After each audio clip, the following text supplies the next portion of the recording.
Баршаңызға қайырлы күн достар, менің каналыма қош келдіңіздер. Бүгін мен сіздермен жұмсақ және оп-оңай дайындалатын миксерсіз кекстердің рецептін бөлісетін боламын. Ендеше видеоның соңына дейін қарап, каналға тіркеліп, лайк басып кетіңіздер. Ал ендеше біз видеоны бастаймыз. Ең алдымен таза ыдысымызға 2 жұмыртқамызды жарып аламыз.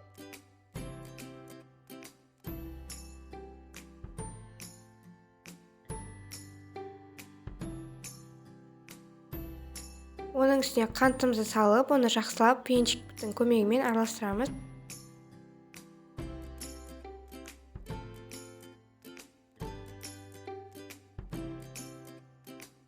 Араластырып болғаннан соң, оның үстіне сүтімізді және де сұйық майымызды қойып, тағы да жақсылап араластырамыз.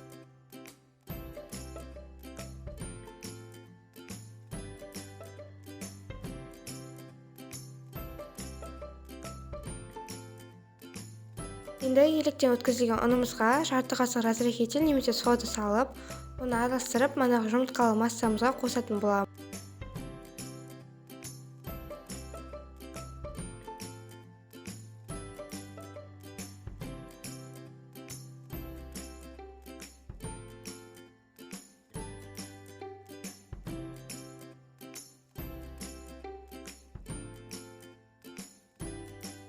Осындай біркелкі қоймалжың масса болғанға шейін араластырамыз.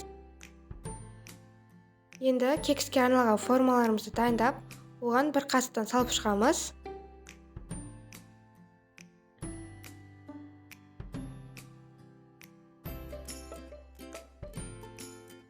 Салып болғаннан соң 180 градуста қызып тұрған пешімізге 30-20 минут пісіріп аламыз. Кекстерімізді осындай қызарғанға шейін пісіріп аламыз. Піскеннен кейін суытып, оны формасынан босатып ала берсеңіздер болады. Көріп тұрғандарыңызда кекс жұмсақ, күшті болып шығады. Мұны сіздер жасап және дамытып көріңіздер. Сіздермен болған мен Аяулым. Сау болыңыздар.